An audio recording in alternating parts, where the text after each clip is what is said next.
Good afternoon, Tech Up for Women. We are so excited today to have our Tech Up Talk webinar series with Lynn McMahon of Accenture and Julie Samuels of Tech NYC. Before we get started, you will have an opportunity throughout to ask questions in the chat bot, and then I will pop back at the end and we will ask some questions of these two very cool women. We are honored to have them both today. I want to just tell you a little bit about Julie Samuels. She's the founder and executive director of Tech NYC, an organization representing New York's fast-growing entrepreneurial tech industry. Before that, she was executive director at Engine, a nationwide nonprofit focused on technology, entrepreneurship, and policy issues for national media, and she remains on the board today. We are so happy to have you, Julie, and can't wait to see how we can evolve with you and your organization in the year ahead of us. Then we are also honored to have Lynn McMahon. She's Office Managing Director for Accenture in the New York metro area. In this role, Lynn is responsible for driving the local business strategy and engaging a staff of more than 4,700 New York and New Jersey-based resources. In addition to her New York Metro responsibility, she leads the Media Entertainment Industry Group for Accenture in North America, a practice which serves clients in the broadcasting, entertainment, internet, social, and publishing industries. And another interesting thing to note about Lynn, she founded the Accenture Innovation Center, which is super cool. And what an amazing life you both have led, and so happy to have you today. And with that, I'm going to turn it over to Lynn, and I will pop back on for questions at the end. So thank you so much. Okay, thanks, Dawn. And thanks for all you're doing. I know that that Tech Up has done a lot around having these types of discussions and forums, for women, and I think it's so important. I've attended a couple of them. It's always, useful, especially at a time like now, to just be hearing what other people are thinking and what they're wrestling with. So thanks for all you guys are doing. So I'm going to start off. Julie and I are going to play a little bit of tag team back and forth here and ask each other questions. We've known each other for a while, so I hope it'll be fun, and I hope it'll be informative to everybody, and you'll hopefully take something away.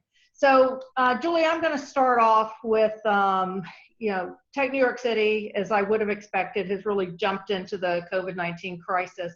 And you've been working across your members, different people, different organizations, businesses, policymakers, government, state, federal, across everything, in order to really kind of understand the implications of this. One of the things, if people have not been watching your COVID-19 digest, you put a daily information package together that talks about things that are happening. It's a great source of crowdsourcing of information, kind of advice for everybody. I know I find it kind of my go-to thing for like the latest that's happening. So thank you for doing that. I know it's probably a lot of work to pull it all together, but you jumped right into doing that, and your team's done a great job. So what I wanted to start off with, kind of a general question, is what do you make of the situation that we're in with this COVID-19 and the aftermath? Yeah, I mean, obviously there remain so many unknowns. Even now, I think we're definitely in another phase here in New York City. It feels like, I'm not sure, the end of the beginning, or I think is probably the right way to phrase it. And that's good news. It gives us more clarity as we kind of think about what it means for the tech industry and also what it means for the broader city and state. With regard to the tech industry, listen, tech has been, compared to other industries, spared some of the worst of this. We were talking before this started about the cultural institutions, the restaurants, the travel industry. I mean, there are industries that have been gutted. Luckily, from where I sit, tech has largely avoided that. However, the flip side of that too is that the word tech has become so eponymous. Every company is a tech company. So within the tech industry, if you're, a travel and tech company or certain retail tech companies, it's probably been tougher than for others. But by and large, most of our companies were able to seamlessly transition to working from home. The technology was there, the expertise was there. And so, you know, a lot of companies have been able to go about their business, and we'll talk more about this later, I think, but many of the trends we're seeing with regard to usage of technology are trends that were already underway, and that we really kind of, the pandemic has accelerated those trends in ways, has accelerated adoption rates. And a lot of our companies were at the forefront of those things anyway. So the industry itself is doing okay. There are a lot of things we're worried about with respect to real estate piece of things. You know, a lot of the companies here in New York think that when folks do come back, it'll be at about 25% of the space, you know, about 25% capacity, or I guess 25% of the employees who used to come to the office will come. So what does that mean for the city? What does that mean for certain geographies? But one of the things that frankly has been most inspiring to me and that makes me the most optimistic is Tech NYC has 800 members. And when I talk to those companies, when I reach out and say, what do you need? We're talking to government all the time. What do you need to make sure that you guys are still building jobs, growing, bringing people to work here in New York? Almost always the first response is, we're fine, how can we help? And that's been amazing. And we've spent a lot of time plugging our companies and engineers in to places where the city and the state need help, and other kind of existing stakeholders. And that's felt really good. That's felt really good. And I think that's good on two fronts. That means the companies are doing okay, yeah, but also then that they're making an impact on the broader community. That's really heartening to hear. it's felt amazing. I mean, and you know, one of the things, Lynn, I would love to hear your perspective on. You said, you know, you run Accenture's New York practice, obviously, the whole regional practice, and you deal with a lot of larger employers than actually I deal with. So I'm curious, you know, as you start thinking about economic recovery and recovery of the city, how you're thinking, what you see as the trend lines there, and how you think that technology and technology companies will play a role in that. Right. Yeah, no, happy to dive into that one. And I do think the same thing that you're seeing about tech and, you know, the importance and all of the, you know, technologies and work from home, I think it's the same things we're seeing. So one of the things, the way I'm thinking about this and kind of framing it out in my head is there's the part of tech that's the industry, and the part of tech that's the engine of recovery, and the part of tech that's kind of the reinvention of everything that needs to happen for the future. So one slide I just wanted to throw up real quickly here, because I'm bullish on tech because it's got a history of you know, of surviving, or at least one historic downturn that it did quite well in. And then I'll talk about where I'm seeing it in other places. But in terms of tech as an industry, and as you just said, Julie, around some of the big companies, is if we look back to the global financial crisis, right, and the recession, tech did quite well. It was actually, you know, the only group, the biggest tech companies, you know, to really diverge from many of the other companies and gain ground through the financial crisis, and then, you know, put even more space between tech and other companies, you know, since then, even while everybody's been going up. Now, a lot of that is off the back of big tech, as you mentioned, right? Some of the bigger companies, the Googles, Amazons, Facebook, Apple's, kind of Microsoft things. But in general, tech as a whole has had a very, you know, a very nice run. But it is a tale of multi-segments, right? So that the bigger companies, I think we believe will, you know, or I believe at least, right, will continue because a lot of the way their products work. And you can't imagine having a world that wasn't tech enabled right now, especially during this time of everybody having to work in such a different way.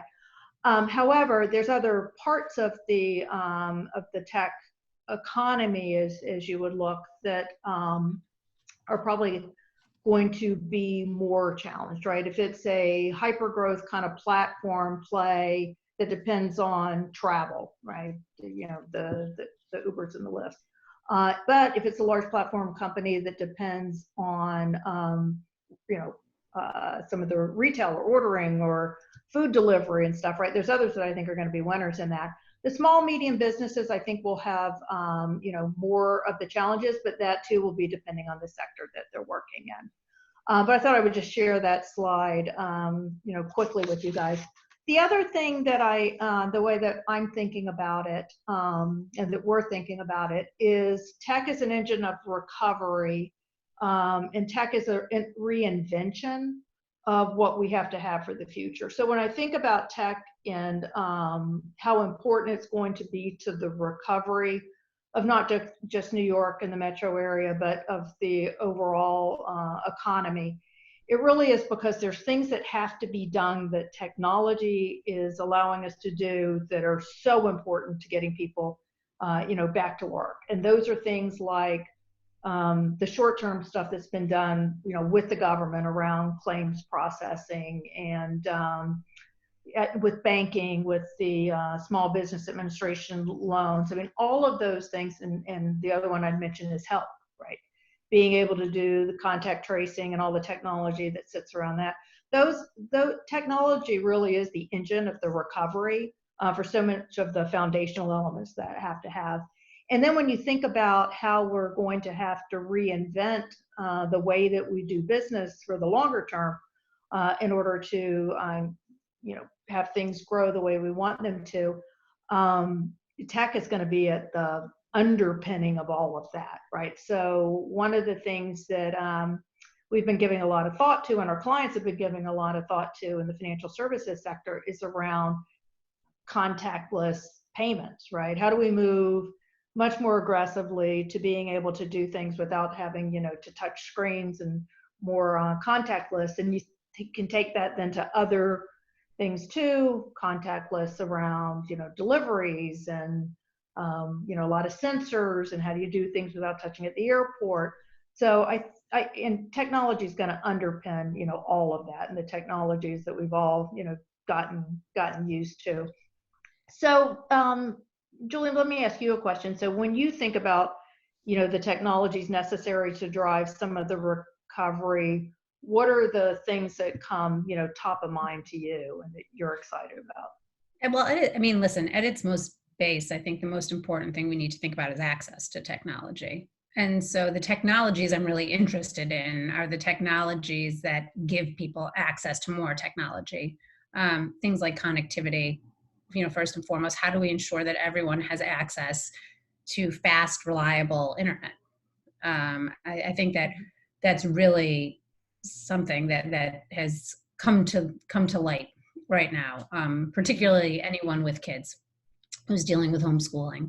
That's not just true with regard to the connectivity, but also with regard to knowledge, the knowledge base of people who know how to access the technology, and also the hardware that you need, laptops, tablets, whatever.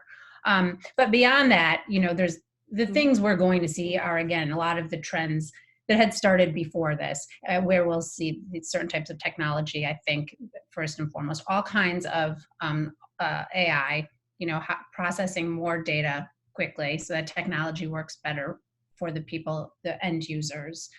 And that will be crucial. Lynn, you brought up the sensors, the kind of smart city stuff that we've been talking about for a long time is really going to be front and center now, because people are going to need to function in a world with different needs. And the city's going to have, it's particularly cities like New York, but all kinds of cities are going to have to more seamlessly integrate into the way people live, because they're going to want to touch fewer things. And I think that's really fascinating. One other thing too, that what you were talking about with regard to recovery and reinvention that I think has been so interesting for me to watch is I think we've also seen some of the limits of technology.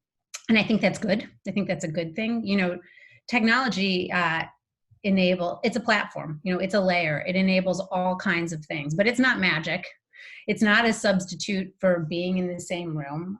Again, obviously, you can see from my room, I have young kids, and anyone who has tried to deal with online learning knows that it is not a substitute for kids being in a classroom. And technology will never alone be a substitute for that. And I'm really glad for this moment, because I think a lot of us who've worked in tech for a long time know that. We know that technology enables certain things, but it's not going to fundamentally alter, you know, the human existence. I mean, it kind of is, but not entirely. And I think as a society, these are really hard questions that we need to grapple with. And I'm glad for that opportunity in a lot of ways. Yeah, it's definitely forcing us to grapple with some things we didn't expect to be grappling with right now. So Right. And you know, it's interesting. I've talked to a couple people in our network. I'll go back to the schools thing for a second because I think that, well, and again, I think that resonates with a lot of people. And you know, I talked to some folks who've spent a lot of time thinking about education and technology, ed tech, and someone said to me, this was so interesting, that people who've been living in that space for a long time understood that schools were equal part education and daycare. But people who hadn't been thinking about that technology and it just been parents, you know, I thought my kids went to school just to learn, you know, or maybe play or whatever. But a huge part of it is daycare. And now the rest of us know that too. And there really isn't a technology answer for that. And I don't know if there ever will be. And that's okay. You know, I think and that the social services, right, that schools have been providing, right, that I think for a long time. Yeah. So I think that stuff is really fascinating. The other thing I'm obviously closely watching, and you touched on this briefly, but is health tech, telemedicine. Clearly, this is going to kind of blow the lid off that way of providing medical care wherever possible. And also, so much of the work Tech NYC does is at the intersection of kind of policy and regulation and technology. And that's an area where the technology itself it's not that the technology is so advanced, it's that the regulations have stood in the way. So for instance, in New York State, before this, doctors were not allowed to practice across state lines. So that means that you can't FaceTime with the doctor in another state.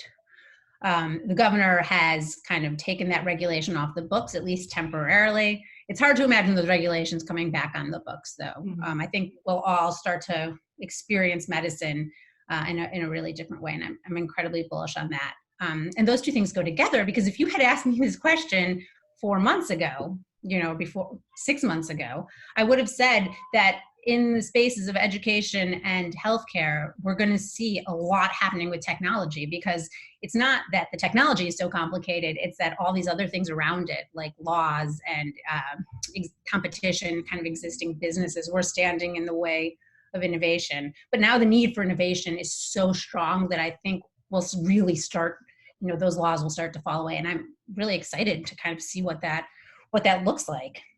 But Lynn, you know, I want to ask you too, when talking about other industries, how do you see this playing out in other industries? Yeah, a lot of the things that you're saying. I mean, I think the e-health is a really important one. I think it's also an interesting opportunity for the New York metro area. I mean, we have such great hospitals, universities, you know, along with the life sciences and pharma stuff that's done in this area, that it's a very symbiotic set of relationships there. And potentially with some of the regulation changes you're talking about, it opens up a different cadre of potential, you know, consumers, right, for some of the healthcare. Like you, I'm excited about the education. I've even heard things about, you know, moving different school year patterns and stuff, which I think would be really interesting, and gives us just an opportunity to open up, and not just at the K through 12, but at the higher ed level, at the, you know, tech level, you know, certifications, a lot of ways to bring more opportunities to people, you know, to move people into probably newer jobs that are going to be the jobs of the future, which I think is, you know, is very exciting. I mean, some of the two other areas that I'll mention in terms of industries that that I've spent time in and I'm excited about. One is, I would say, government, right? Is that there's just an opportunity to reinvent a lot of things about government in terms of, you know, aging systems, which have definitely been put to the test recently, and not have always, you know, been able to stand up to, and who would have expected it to, right, with some of the volumes. I know I live in New Jersey. I heard the call out for COBOL programmers, right? I thought, yes, that's what I started coding in COBOL. So I guess there's some job security there. But all this aging tech, I think, gives us an opportunity to reinvent some of the government services. I think it'll also, to your point about innovation, it's going to force us to deliver services in a different way. Kind of back to the learning, but also around just delivering maybe even social services. We had done some work around being able to deliver some learning via augmented reality and virtual reality. I think we're going to think more about that, right? Not put people in big classrooms. So their way to either deliver the services or deliver the training to people delivering services. Those I think are going to be really important things, and there will be a lot of opportunity, I think, to get back to kind of general tech around government. More things moving to new infrastructures, to cloud. More things being automated. Probably a lot more analytics. I think we've all learned as we've watched the data around this health crisis and an economic crisis, how important it is to have good data and analytics at our fingertips all the time. So I'm bullish around the things that analytics can continue to do. But the last industry I'll mention is one that Julie, you mentioned briefly, and that's around access, around broadband. I think there's a great role for our telecom providers to play around, broadband or 5G in, whatever way that decides to get deployed, both for new capabilities and business models, but also to your point around more access. And then, as Dawn mentioned in the beginning, I do a lot of work, or historically have, in media and entertainment, and I'm excited, that the industry that I work in a lot has been definitely thrown into a whole set of new realities, right? No sports, no parks, news. Everybody's watching the news. Everybody's doing streaming. It's interesting to see, as more streaming services, roll out, the demand that's placing on more, programming skills, more analytic skills, more e-commerce, personalization. Some of you probably saw, HBO Max, looking to hire another 200 people. So I think those are some of the, spots I see where there being more growth, in the next while. So maybe let me ask you, one more question. I think we've got a few minutes before we'll open it up for any questions that Dawn's getting from everybody. But tell me the things that you're talking about. We talked about the health stuff with policymakers as we look to really kind of restart the economy and jumpstart it and move into this, reinvention and creation of the future. What are the types of things that you think, policy or funding needs to happen for us to move that along? So definitely connectivity, which we've talked about now a bunch, but it's going to be crucial. I think, connectivity after this needs to be, it should have already been, but needs to be thought of as basic core infrastructure.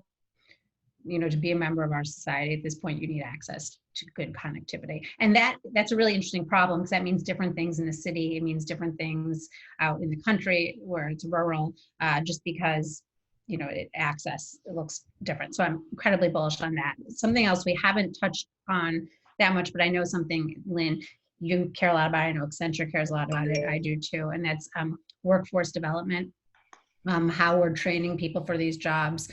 I think there's no doubt that at the end of this, tech jobs are, if anything, going to be more in demand.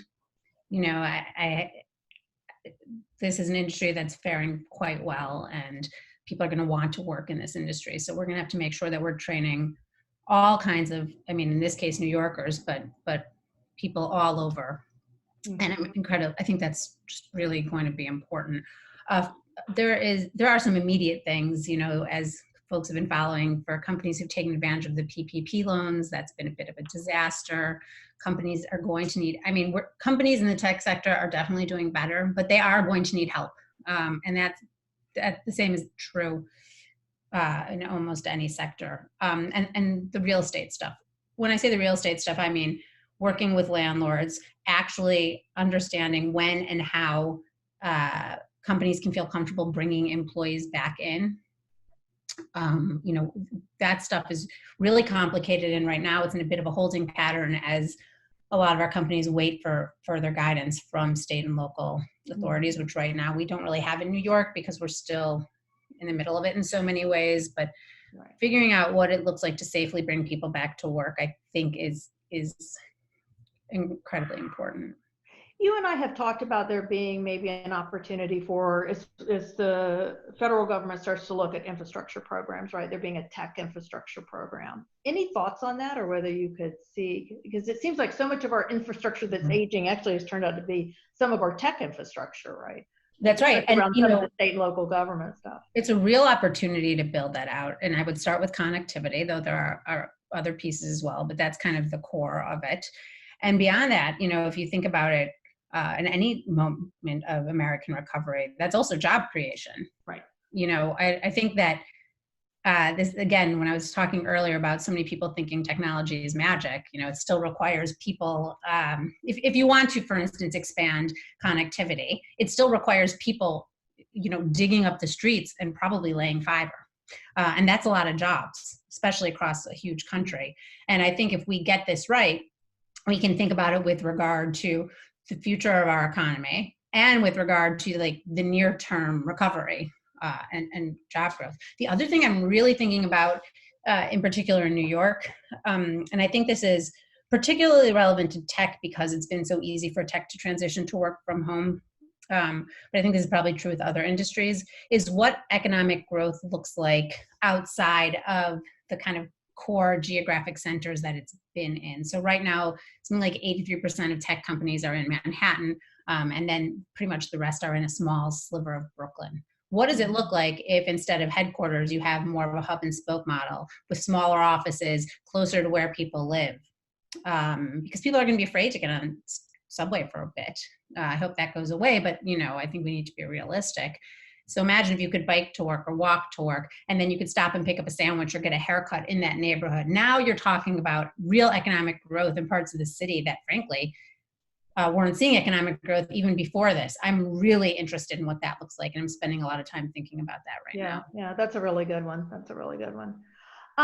So I wanted to ask you one other question before I turn it back to Dawn. And you and I have talked about this, a lot. So I'd love to get your perspective, especially since you're sitting in your son's, bedroom. It's not his room anymore. He's been kicked out. He now sleeps on a mattress at his brother's floor. So I'm interested whether what we're going through now, right? A recession, a very strange way that we're, working that we weren't expected to be, we're expecting 2 months ago. What do you? Since this is a women's group that we're with today, and we're all women, how do you see that? Is it I've been weighing it up in my own mind, right? Good for women, not as good for women. What does this COVID crisis do for women in the workforce? Well, I mean, it's hard to know. I think that you and I probably see this similarly. There's real upside. It turns out it's a lot easier when you can work from home, and also it's been a real treat to spend so much time with my kids. And, I don't normally get to do that, but also it's impossible to work when you work from home with your kids. And I'm really lucky that I have an engaged husband who's really helpful, but like with anything, all of the kids stuff or most of the kids stuff falls on me. And I think I do that to myself largely. It's not just him, but listen, I'm speaking from a place of privilege. I'm so lucky to have like the health and the security and all of that, but it's really freaking hard. It's impossible. And the thing I worry about is not being able to set barriers. And it's all just kind of mushing together in a way that's also really uncomfortable. My 5-year-old said to me the other day, he said he has a laptop that he does school on, Mom, I have a really important meeting, and then I have some important things to do on my laptop, and then I'm going to take a rest on the couch, and then I can play with you for a couple minutes, and then I have something else to do. And on the one hand, it was hysterical, because that's hysterical. But on the other hand, I was like, oh my God, that's what I say to him all day. And that's probably not great either. So listen, I think once kids go back to school, once schools and camps are back, and we have some semblance of kids getting out of the house, we'll have a better sense. But right now, I think that what the implications are, yeah. Yeah. Okay, so Dawn, let me turn it back to you and see if we've got any questions. We have lots of questions, so we unfortunately don't have a lot of time. So I'm going to sort of pick a few out of here. And thank you both, by the way. You both are awesome. So I think, let's see, let's start with Lynn. How do you learn to best identify new growth areas in the current climate? Sort of a how-to. Yeah, no, I think that's it's a really good question about how you start thinking about stuff. So the way I do it, right, and I'm lucky because I get to work with a great firm in Accenture. We've got a lot of really good, researchers and people that are watching the economy, watching the globe, watching, what's going on at all times. So that gives me kind of one perspective of things that we're seeing in the industries. Some of my best information that comes from, I get to talk to a lot of our clients and just ask them, how are they doing? What are their challenges in their business? And, what are they trying to do to respond to those challenges? And that's where you start to see a lot of thematics come forward from the clients that I talk to.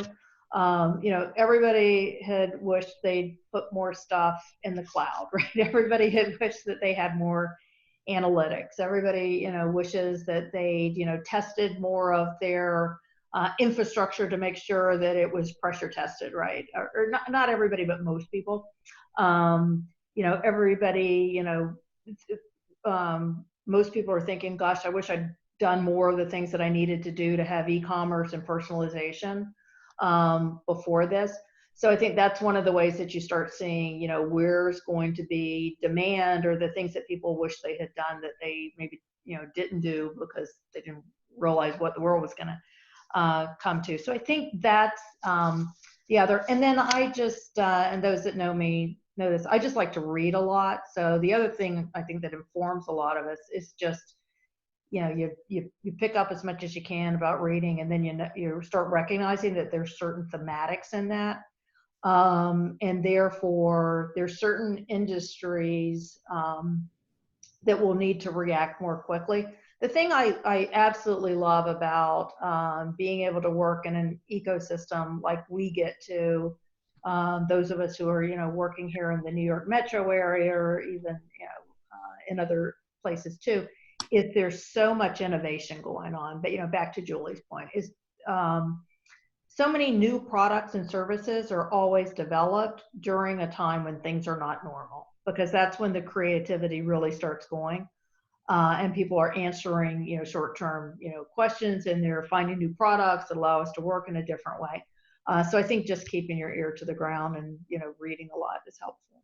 Yeah, that's great. Thank you. So to Julie, we're hearing there is a lot of venture money out there. Do you think venture funding will return? Yeah, and so the data shows that it's fallen off a bit, but not nearly, I think, not as bad as it could have been. And some of that is probably because some deals were getting finished up, but we're still seeing a lot of deals. And I think I was just talking to an entrepreneur about this today. I think you'll continue to see a lot of deals, especially if you can show that your company and the technology you're building kind of does exactly what Lynn's talking about. Addresses some of the unique challenges of the moment. I have all kinds of investors who are looking for opportunities like that. And I think that one of the interesting things about the venture communities, there are a lot of, students of history might be too lofty of a way to put it, but folks, investors of all kinds look at trends over time. And over time, some of the most successful companies have grown out of these moments. And I know that a lot of folks in the investment community know that too. It's not an original thought I've had. So listen, it's tighter than it was in January or February, but it's still, money's moving. Yeah, I mean, the other thing, if I would just pile onto that for 1 second, if you don't mind, Dawn, is what we're seeing is there's deals that are getting renegotiated. So they're still going through, but sometimes they're getting renegotiated, in light of some new realities. And I see a little bit of a movement towards more acquisition activity than IPOing. I think people are thinking, well, I'll go with an acquisition. So I think we've seen that in, our book of business. So the next question is, possibly Lynn, do you see the larger tech brands being some of the first to increase advertising spends as they remain healthy during the coming out of COVID? That's a good question. I haven't really thought about it, but I guess logically you could definitely see that, right? I think a lot, their products are going to be in demand, right? I mean, the collaboration tools, cloud, e-commerce, analytics, supply chain, I mean, all of that.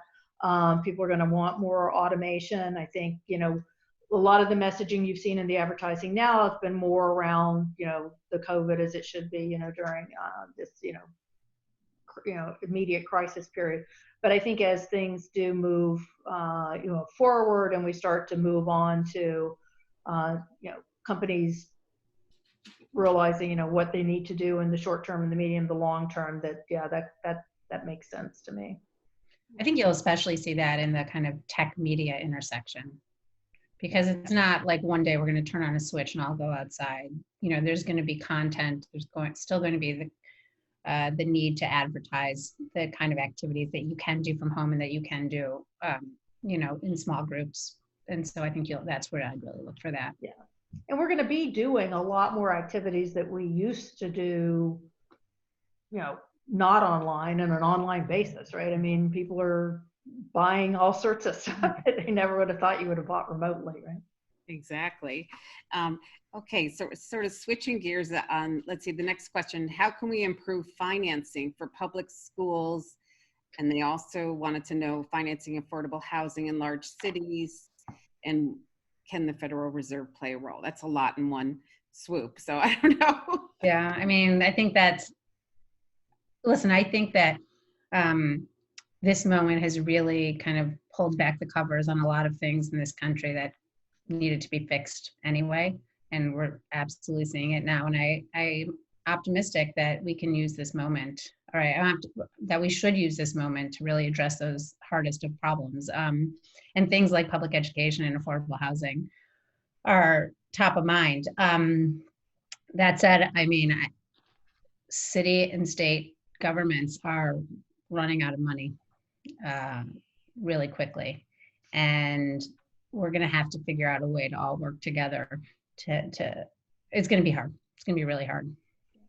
I think, Julie, back to the point you made earlier, I think there's some things that I'm hearing talked about, and, you mentioned one around the e-health, some of the policies and even things around zoning, right, that probably were always in the too hard pile, right? It just seemed like it was so hard to get past, like you were mentioning with health. Those policies were so ingrained in long-term, and even what you're saying around broadband for all, right? There's so much, paperwork and administration around right away and stuff that's very, makes things more difficult, right? Not easy for business to deal with. But I see a lot of those discussions at least happening. We'll see where it goes, to really take some of the policy and zoning and stuff, and maybe this crisis is at least will unlock some innovation there and just some abilities to do things in a way that we wouldn't have thought about before. And I think, listen, government is going to need to be creative at all levels. And like I said earlier, it's also a way to think about job growth, like, especially as we saw after the Great Depression, but like that, putting people to work with government funded projects is how this country has always pulled itself out of problems. So I hope we'll be able to get there again. Yeah, don't forget to vote. We only have about 5 minutes, so I want to pivot to a little more personal with both of you with 2 quick questions. So the first one is, as an advocate for women in technology, we would love to know how your career started and led you to your current roles. So either of you, and then we'll bounce to the other. Then you go. I'll go second. Sure. So I'm not a technologist. I just have been around it a lot. So I wouldn't say that I set out to be a technologist. In fact, I was probably trying to avoid it. My degrees in business, where I started my career, I spent, a lot of time working more, I think of things more through a business lens, but how you take technology to apply that to a business problem. And I like solving problems. And I think what I found is that technology was a great way to solve those problems. So I started migrating a lot more to learning about tech. And for me, though, it was something I actually had to spend some time to learn. I had to, go back to school, so to speak, not actually back to school, but just take advantage of all the resources that are available when you're trying to learn more about tech in order to educate myself more on that side. And it's always constantly something that I have to do. I mentioned, the COBOL programming. Accenture put everybody through, programming school, so that was kind of a good way to kind of learn and start to build on that. But I continue now because the interesting thing about most of our careers, all of us that are on here that are talking about technology, is everything changes every couple of years. So you kind of have to go back to school on your own, or through your company or some other reading or whatever, to just bring yourself back up to speed with what the latest is constantly. Yeah, that's certainly our Tech Up for Women mission every day. So. I love that. Yeah, I mean, I'm a lawyer by training, so I too kind of came at it more like how Lynn did, I think. But I always worked at the intersection of kind of law and policy and technology, and it's something I was long interested in. I was always interested in technology, but more kind of the social implications of technology, how we use technology, than frankly how the technology actually works itself. And I think, the kind of career advice I give isn't that unique to technology, but it's more just, you've got to take risks. And when a risk is available, if you're able to do it, you've got to try it. And I've jumped around.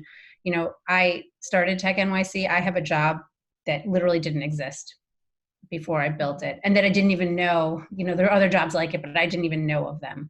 And, I think that sometimes women can really doubt themselves in those, a lot of people can, but I think women in particular can doubt themselves in those moments. And sometimes you just have to jump into the deep end.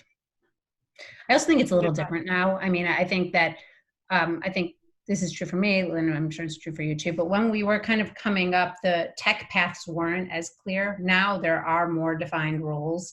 And I think that probably makes it easier, but also frankly makes it harder in some ways. All right, I'm going to leave you each with this one question, because we have a number of people that have asked it. And so we have so many women out there that are looking to pivot their careers, especially right now when they've had an opportunity to have some downtime to think whether they wanted to have that downtime or not.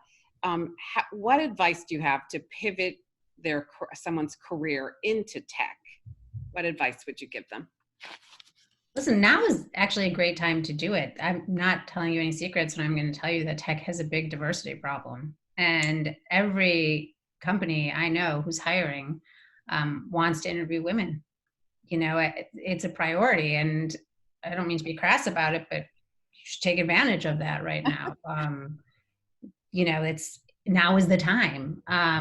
So that can look like a bunch of different things. It depends what kind of career you think you might want in tech. If it's technical, you're probably going to have to learn those technical skills, but it might just be, maybe you work in marketing at a financial institution, and I think you'd quickly find out that those marketing skills are just as applicable in a tech institution. The one thing I would say is, let's say you work in real estate, then look for a real estate tech company. It turns out real estate tech has been booming.